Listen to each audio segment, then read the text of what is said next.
পেয়ারা হাবিব সাল্লাল্লাহু আলাইহি ওয়াসাল্লাম মক্কা থেকে মদিনায় হিজরত করলেন। হিজরত করার পরে দেখতে পেলেন সেখানকার ইহুদিরা রোজা রাখছে। আল্লাহ নবী সাল্লাল্লাহু আলাইহি ওয়াসাল্লাম জিজ্ঞেস করলেন, এই রোজাগুলো কিসের রোজা?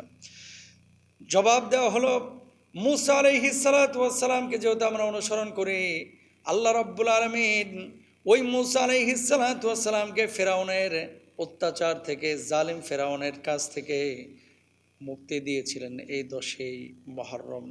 যেহেতু বনি ইসরায়েলকে আল্লাহ রাব্বুল আলামিন মুক্তি দিয়েছিলেন, আমরা শুকরিয়া আদায় করে এই জন্য একটা দিন রোজা রাখি। আল্লাহর নবী জবাব দিলেন, বনি ইসরায়েল মুসা আলাইহিস সালাতু ওয়াস সালাম তোমাদের কাছে যেমন প্রিয়, তার চাইতে বেশি প্রিয় আমার কাছে, সুতরাং আমরাও রোজা রাখবো। আল্লাহর নবী ওদের সাথে সাদৃশ্য রেখে রাখেন নাই, বরং মুসা নবীকে আল্লাহ যে মুক্তি দিয়েছিলেন এই জন্য রোজা রাখা শুরু করলেন। বলুন সুবহানাল্লাহ।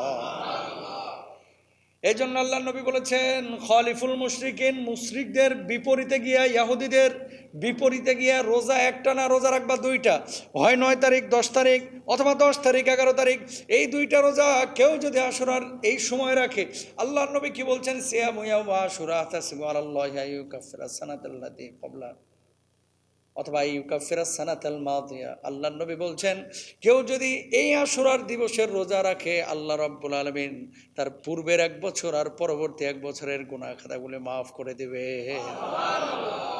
তাহলে রোজা রাখবো কয়টা? 9, 10 অথবা 10, 11। এই দুইটা রোজা যদি কেউ রাখে, পূর্বের 1 বছর, পরবর্তী 1 বছরের গুনাহ মাফ করে দিবেন আমার আল্লাহ সুবহানাহু ওয়া তাআলা। সুবহানাল্লাহ বলেন। মুহররমের এই 10 তারিখ আমরা মনে করি যে শুধুমাত্র শাহাদাতের কারবালাকে কেন্দ্র করেই এই 10 তারিখ আমাদের কাছে এত গুরুত্বপূর্ণ। বিষয়টা কিন্তু এরকম না। শাহাদাতে কারবালার ঘটনা সম্ভবত 61 হিজরিতে ঘটেছে। এর চাইতেও আরও শত বছর আগে ঘটনা ঘটেছে হচ্ছে ফেরাউনের সাথে মুসা আলাইহিস সালাতু ওয়াস সালামের ঘটনা।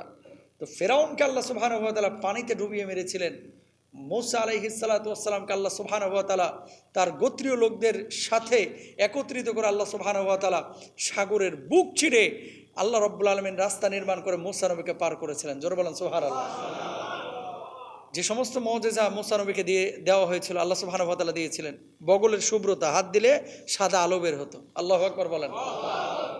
হাতে একটা লাঠি আল্লাহ তাআলা দিয়েছিলেন।